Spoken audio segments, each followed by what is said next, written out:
Greetings, everyone. Vijñāna-bhairava-tantra, verse 62. This verse is very, very similar to the previous verse, verse 61. I even considered whether we should call this the same yukti taught in two verses, but upon reflection, I think it is a different yukti. We had a little conversation about it in the group, and pretty much everyone agreed it is a different yukti, but just very, very parallel to the previous verse. So those of you not yet familiar with the terminology, yukti means technique or specific yogic practice.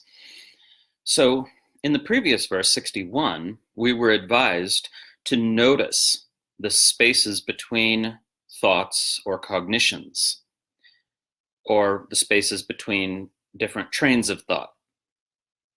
This natural opportunity to drop into pure, simple presence. And in verse 62, yukti number 34 in my numbering, it's the same practice except there's effort involved. In the previous yukti, there's no effort, there's just noticing these gaps, right? But here, in this yukti, you're actually seeking to prolong the gap. So there is some effort involved. So let's look at the verse itself. It goes in Sanskrit, bhāve nyakte niruddhā chitta naiva bhāvāntaraṃ vrajet tadā tan-madhya-bhāvena vikasatyatibhāvanā.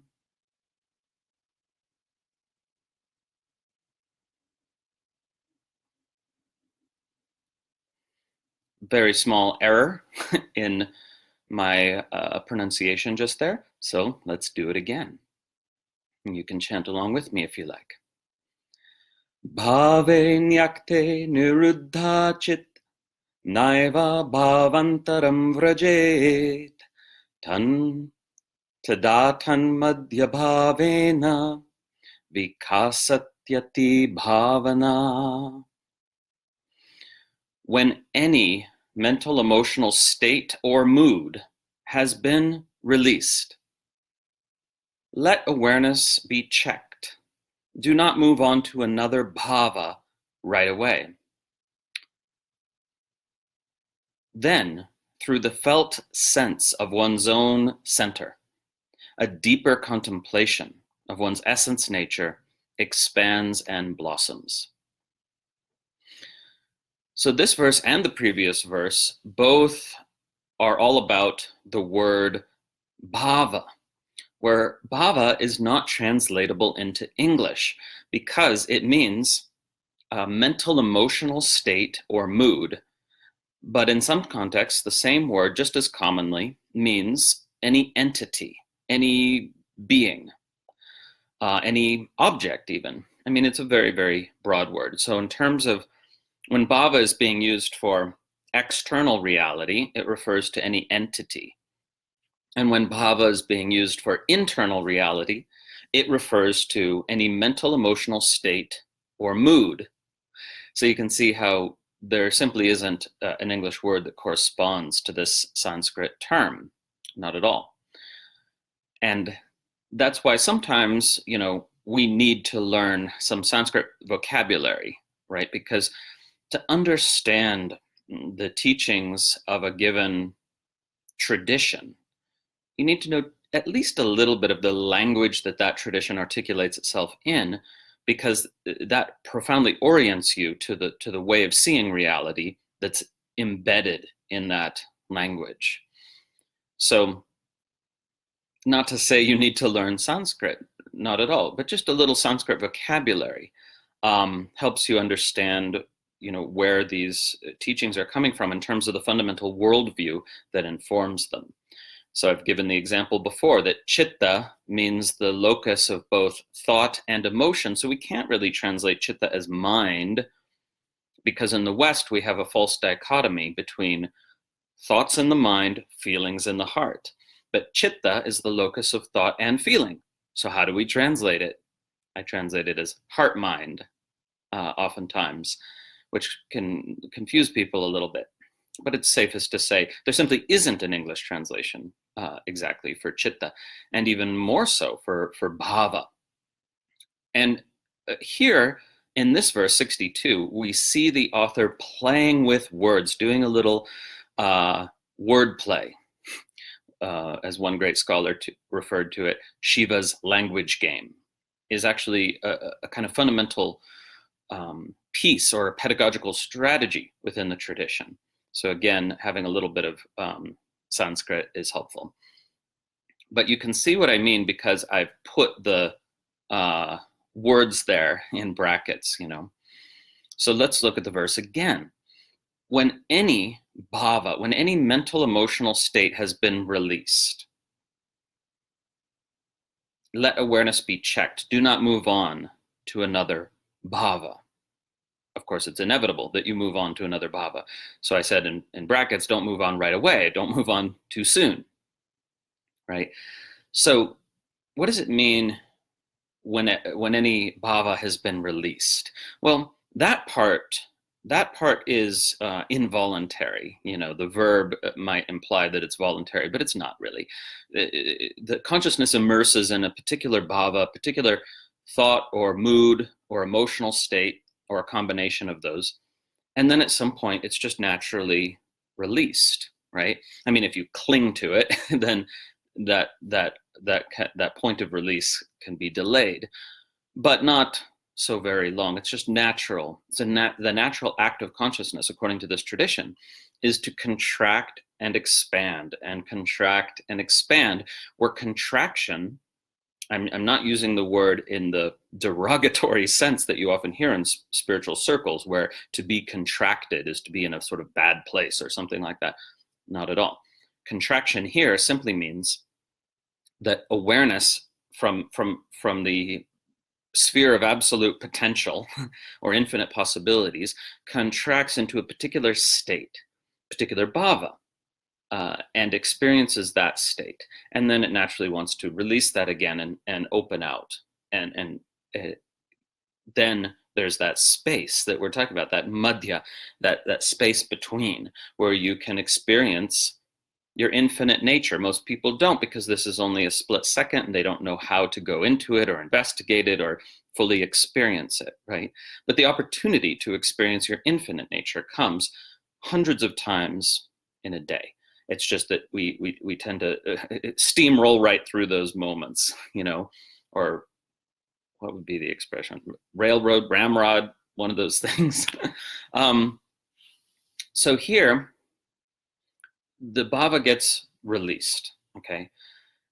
Then you have this opportunity. And in the previous verse, you were just noticing it. And here you're actually exerting a little bit of effort, right? This presumes some experience in meditation, some meditative discipline, that you can actually hold yourself in that space between bhavas for a little while, maybe a few seconds, maybe a few minutes.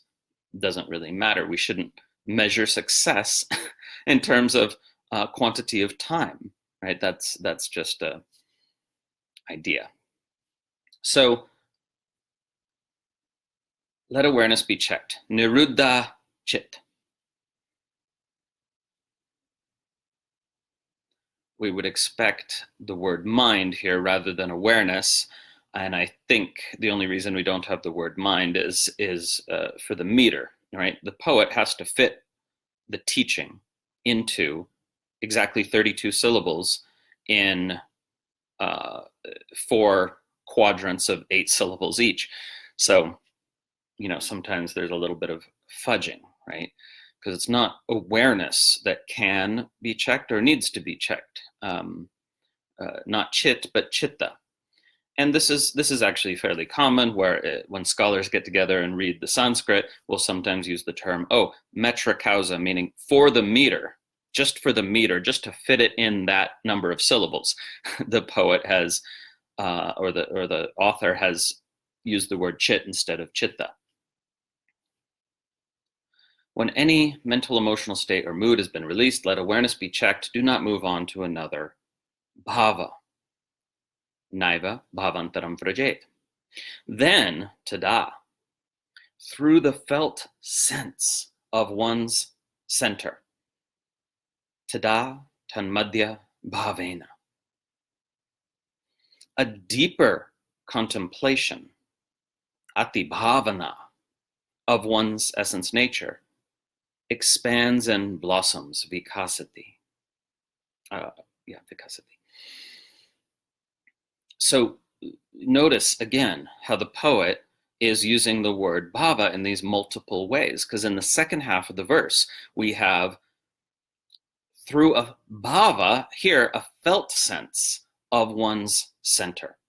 So here bhava doesn't exactly mean mental emotional state or mood. It can also mean felt sense, right? Because the experience of one's center is not a mood, it's not a mental state, and it's not an emotional state, right? And that's made very clear in the tradition, right? So that's, again, to understand any one text in this tradition, you have to read many sources and have living teachers as well. But the tradition is intertextual, meaning you cannot understand any one text on its own in isolation.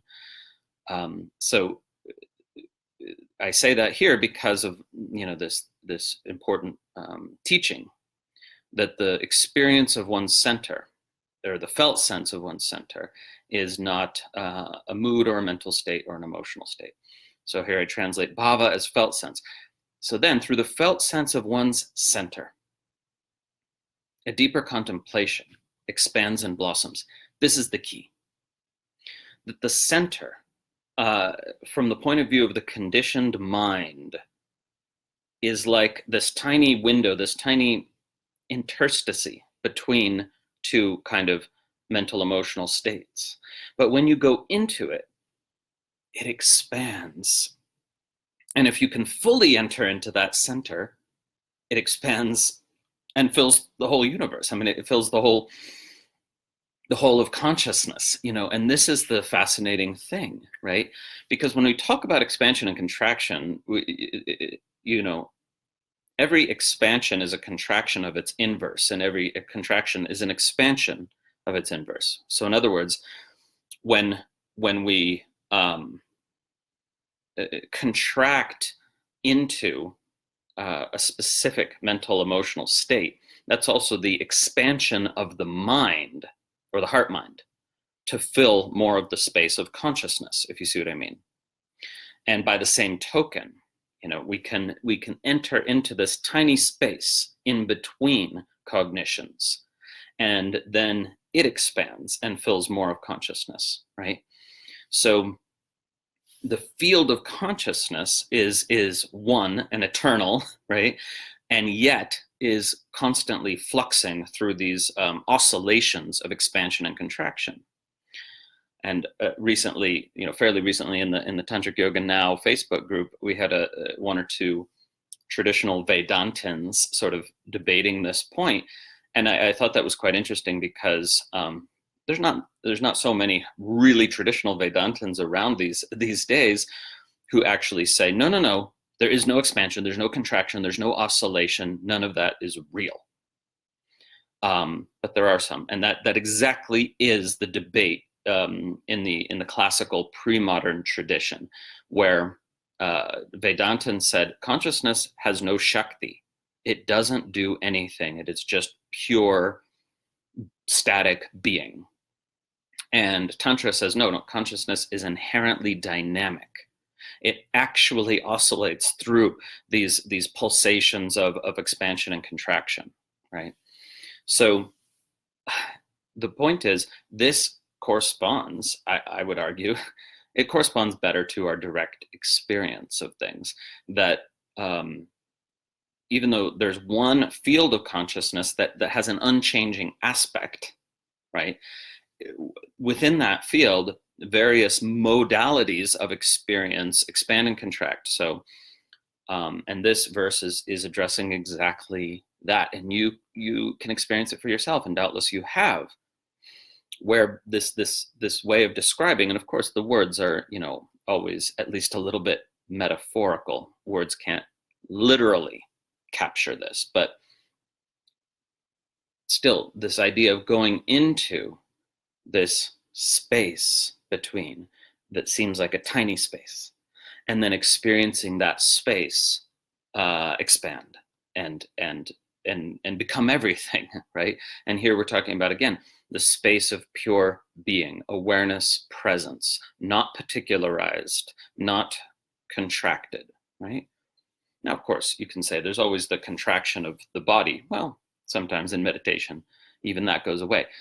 It's not to say, though, here that all contraction can or should be abolished, because again, in this tradition, contraction is not a bad thing, But chit, consciousness, contracts into chitta, a mind in a specific mental emotional state, or to put it another way, the mind, which is a small part of the field of consciousness, it seems to experientially, phenomenologically expand to fill more of the space. Those are just two different ways of saying the exact same thing, okay? But we see in recognition sutras, Vijñāna-bhairava-tantra, sutra number 5, this very teaching, that the mind is just a contracted form of universal consciousness, which again is distinct from Vedanta teachings and Patanjali and yoga and Sankhya, which says, no, mind and consciousness are two different things.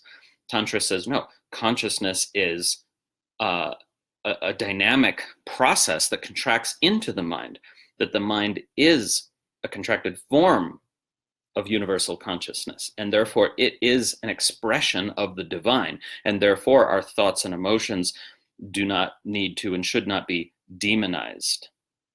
So the implications of these different teachings are considerable, actually. And you see, if you hold the view, as Tantra does, that the mind is a contracted form of universal consciousness, then instead of pushing aside your mind, your thoughts and emotions, you actually look for ways in which to allow its expansion back into its primordial, fundamental nature as consciousness. Okay, so here, again, talking about the same thing from two different perspectives, because remember, every expansion is a contraction of its inverse and vice versa. But to talk about it this way, right, is to observe that after dwelling in a particular mental emotional state for a little while, that chitta expands back to chit, even if it's only for a second, right, before it contracts again. And we're just allowing that space to be a little longer, right, with that little bit of effort to just stay with it, just stay with it for an extra moment. Now, if you're not experientially very familiar with what I'm talking about, all these words can sound confusing, like, too many words. Wait, what? I don't get it. But it's not about figuring out the words and the concepts. It's about going into the experience, and then the different ways of talking about it are seen as just that, different ways of talking about the same thing. But there has to be experiential realization of the teaching to see how, you can talk about the same thing in very different terms. Okay, so having said all that, let's distill it.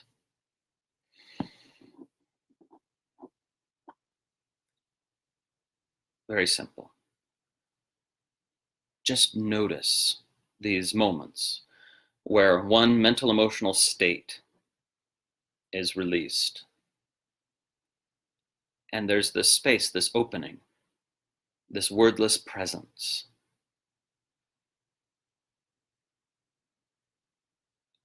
There's nothing to it in one sense, but it's perfectly divine. right? We say divine when we don't have another word anyway. It's pure presence. It's pure openness. It's simple. It's the infinite. Any words we're going to say about it are going to fall short.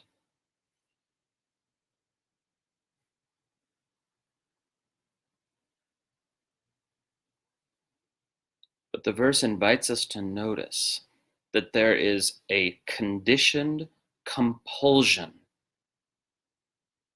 to go to the next thing, the next thought, the next action, the next whatever. And so you're reconditioning yourself here. It's absolutely necessary on the spiritual path to recondition yourself. And just, you don't need to go on to the next thing right away. Few extra seconds is fine. Explore that, experiment with it.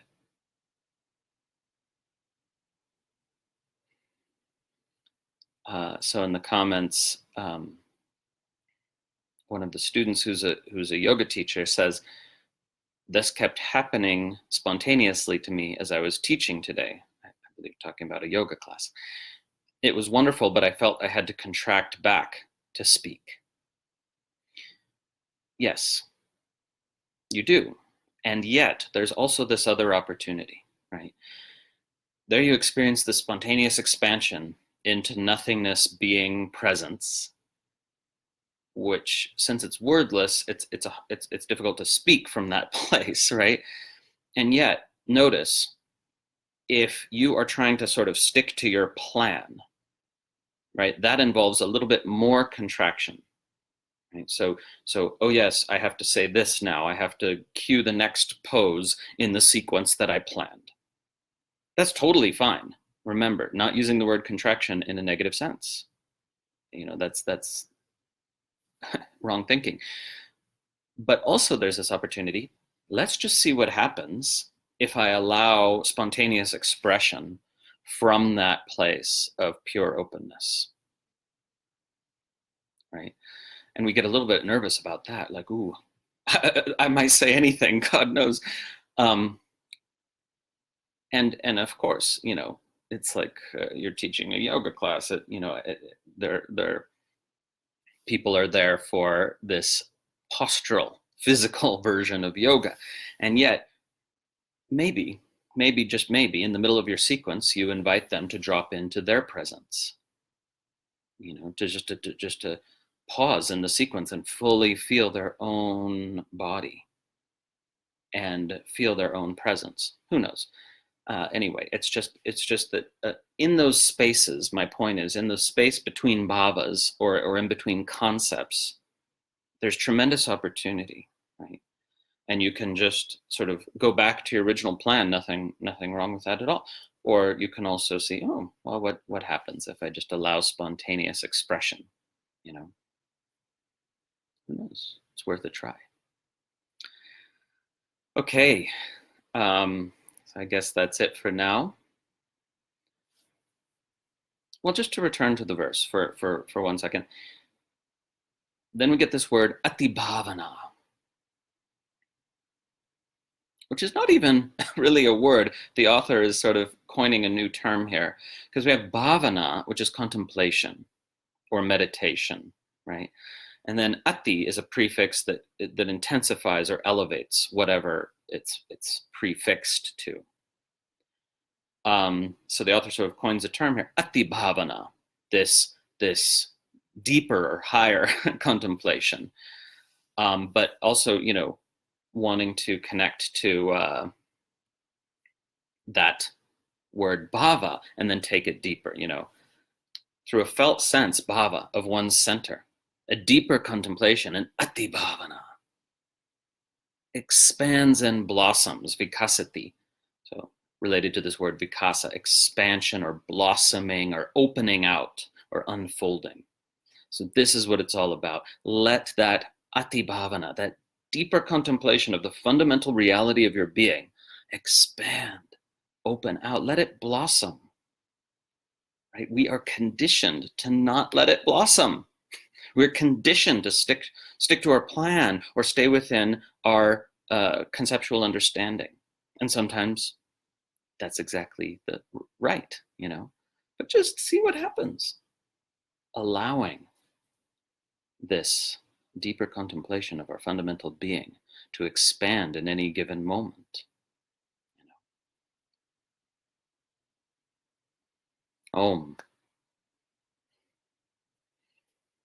Thank you to all the patrons on Patreon whose continued support allows me to offer so much free content on YouTube and in the Facebook group, Tantric Yoga Now.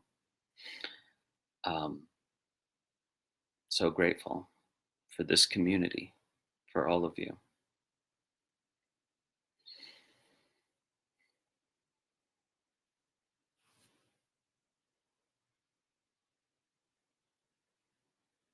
See you next time.